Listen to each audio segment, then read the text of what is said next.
Hier, on vous a présenté les grandes missions des pôles de données et une brève présentation de l'IR Dataterra. Aujourd'hui, on va vous présenter les données que nos pôles mettent à disposition et les services également.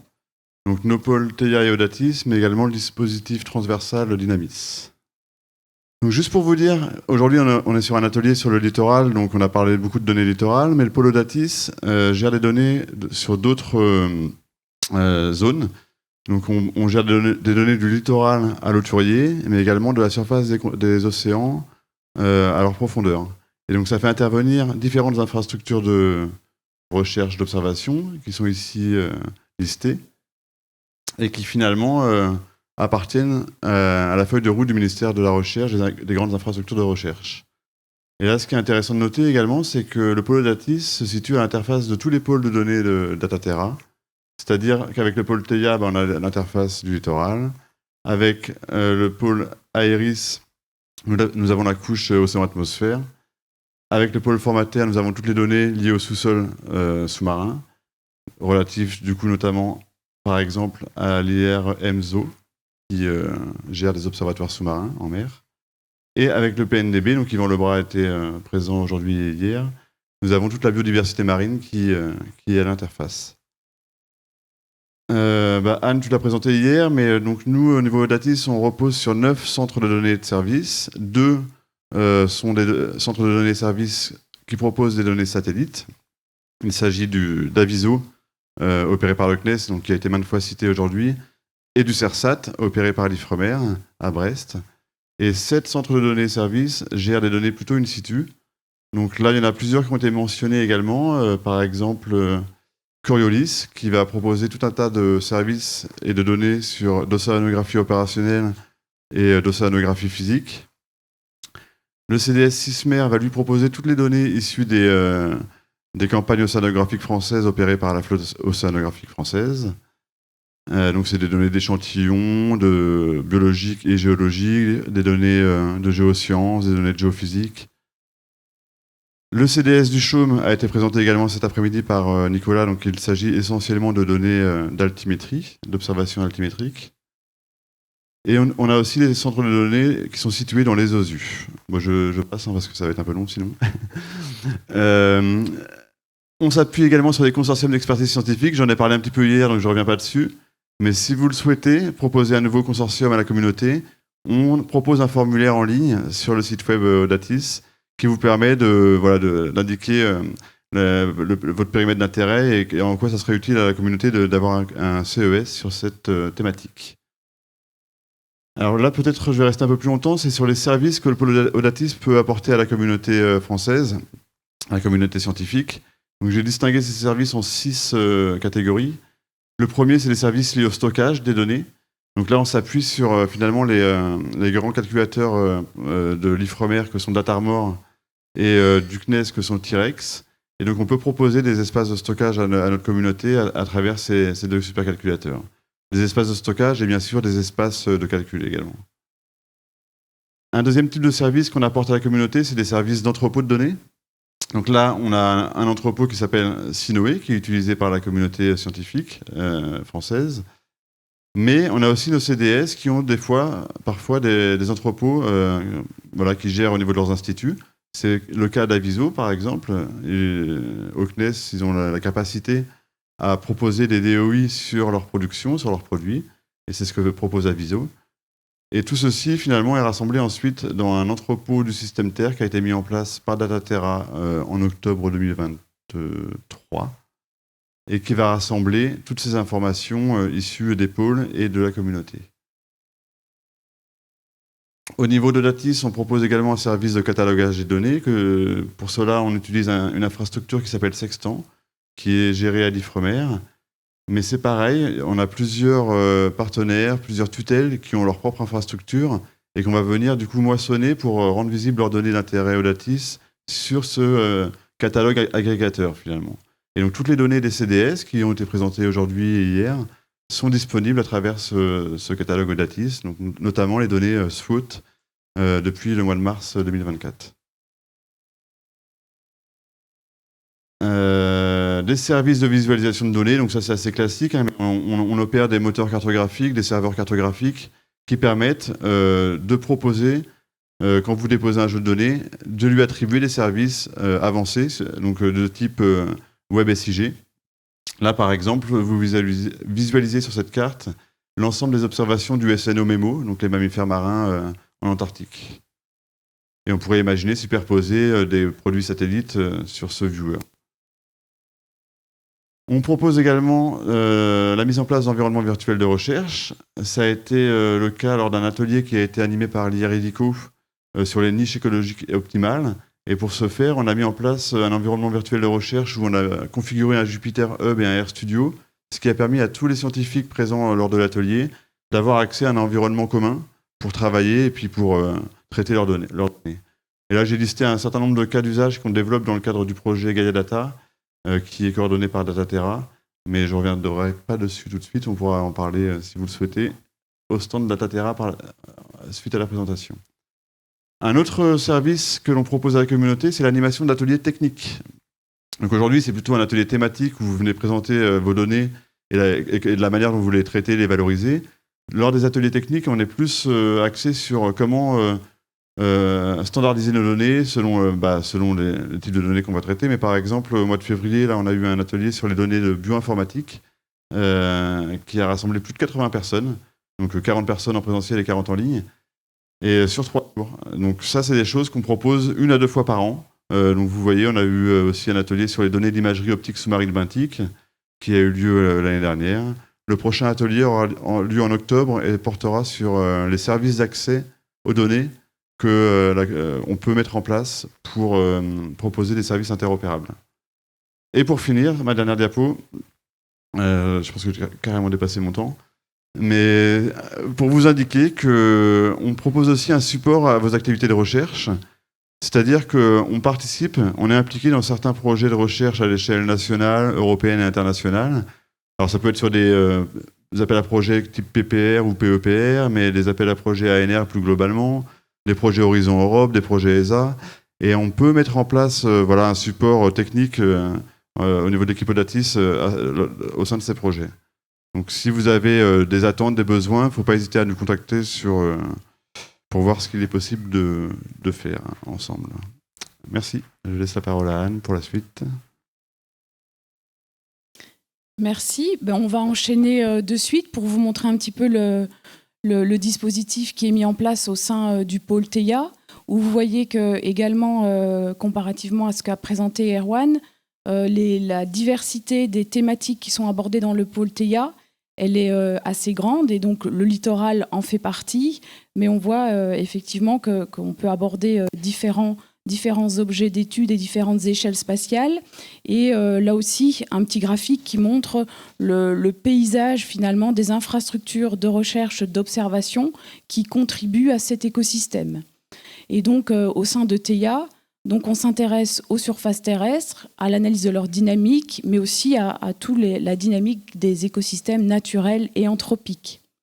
Donc, au sein de TEIA, on s'appuie sur différents dispositifs et en premier lieu aussi ce qu'on a appelé des centres d'expertise scientifique, c'est-à-dire ici des regroupements, des laboratoires qui travaillent sur une thématique spécifique et qui développent des produits, des services, qui produisent des données en lien avec une grande thématique. Donc on a structuré nos thématiques en 5 grandes catégories. Une première catégorie autour de l'imagerie et de la radiométrie, où on va retrouver y compris les données 3D ou les données hyperspectrales.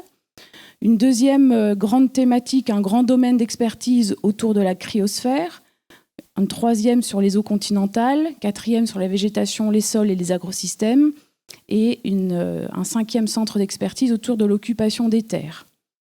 Donc l'objectif, c'est de vraiment fédérer les laboratoires qui contribuent à ces thématiques-là et de les aider aussi à valoriser les recherches issues valoriser leurs recherches, que ce soit sous la forme de démonstrateurs, de production de données ou d'autres produits à valeur ajoutée, et vraiment les faire connaître à la communauté. Et on a aussi un dispositif, un service qui va permettre également d'essayer de passer à l'échelle.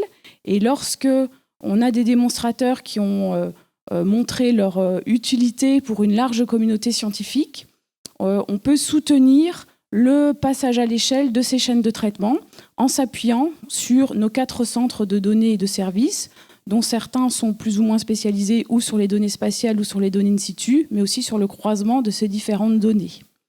Donc, comme pour Audatis, vous voyez que le service aux données va des aspects gestion, stockage, mais aussi accès à des ressources de calcul. Et de plus en plus, on propose le développement et l'aide au soutien de développement de services en ligne.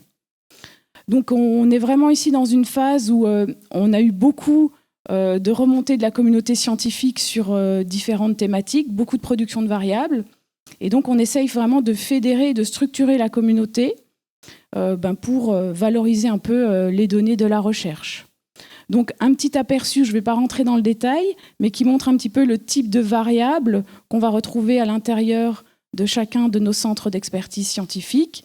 Et ces variables qui sont issues de recherches qui vont soit se focaliser sur une catégorie de données, avec des produits ou des services issus du spatial, mais aussi issus de la combinaison de ces différentes sources de données. Au sein de TEIA, on est aussi en train de mettre en place une entrée, on va dire, et une recherche de la production scientifique à travers une entrée utilisation et application, où là, par exemple, c'est comme ça qu'on a construit un peu cet atelier littoral, pour de nouveau faire le lien et montrer un petit peu quels sont les laboratoires, les chercheurs qui sont spécialistes d'un domaine. Donc ce sera vraiment l'objectif de cette entrée par utilisation et application. Après, si on décline un petit peu les autres services en termes d'accès aux données, donc un peu à l'image d'Audatis, on est en train de construire seulement ce catalogue qui va être agrégateur des catalogues existants pour faire valoir un petit peu et montrer un petit peu les données auxquelles vous avez accès, en sachant qu'on a déjà aussi des portails plus thématiques qui vous permettent d'accéder à un certain nombre de jeux de données, que ce soit des données in situ produites notamment par les laboratoires qui travaillent sur la zone critique, qui proviennent du réseau OSCAR, donc l'infrastructure d'observation OSCAR, avec un portail en cours de construction, ou, comme on l'a mentionné précédemment, à travers un portail intégrateur thématique pour l'accès à toutes les données en hydrologie, spatiale, mais pas que, qui sera donc ce fameux portail HydroWebNext, qui est déjà ouvert à l'heure actuelle. Et donc, pour les surfaces continentales, vous avez déjà accès aux produits, notamment aux produits SWOT, qui ont été évoqués précédemment. Donc, on a une grande diversité de variables et l'objectif est aussi de bien faire le lien avec, finalement, vous recherchez une expertise scientifique sur un domaine, et bien à travers TEIA et à travers le portail, vous allez pouvoir trouver finalement les scientifiques qui sont spécialistes d'un domaine et donc accéder aussi à des exemples ou à des démonstrations de produits thématiques, où j'en ai mis que 2 ici, par exemple sur l'occupation de sol ou sur des variables qui décrivent la forêt. Enfin, on développe aussi des services, généralement de manière mutualisée aussi en fonction des besoins avec les autres pôles. Donc on l'a déjà évoqué sur les 2 jours ici, avec un service ici en ligne qui va permettre de la production de modèles numériques de surface à partir d'images pléiades stéréoscopiques et tristéréoscopiques. Je ne rentre pas plus dans le détail. Et enfin, l'idée aussi est aussi de faire une sorte de catalogue des ressources disponibles et des algorithmes qui sont librement diffusés par la communauté scientifique, mais un peu de les regrouper, de les thématiser pour bien retrouver un petit peu le type d'application que vous allez pouvoir en faire. Donc, que ce soit par exemple pour l'exploitation de nuages de points. Si vous, chercheurs, vous développez des librairies spécifiques que vous partagez sur un guide par la suite, eh bien, nous pouvons le répertorier dans notre catalogue pour qu'il soit visible par la communauté scientifique. Donc vous avez ici quelques exemples qui sont présentés dans le cadre de la thématique végétation et agrosystèmes. Enfin, pour nous retrouver, un certain nombre de liens, et puis Donc nous aussi, donc, on organise un certain nombre d'ateliers thématiques où depuis ici quelques années, et en fonction des domaines d'expertise qu'on a évoqués précédemment, par exemple sur la santé des forêts, sur l'irrigation, et des choses qui sont amenées à se décliner en région aussi et en collaboration avec les autres pôles.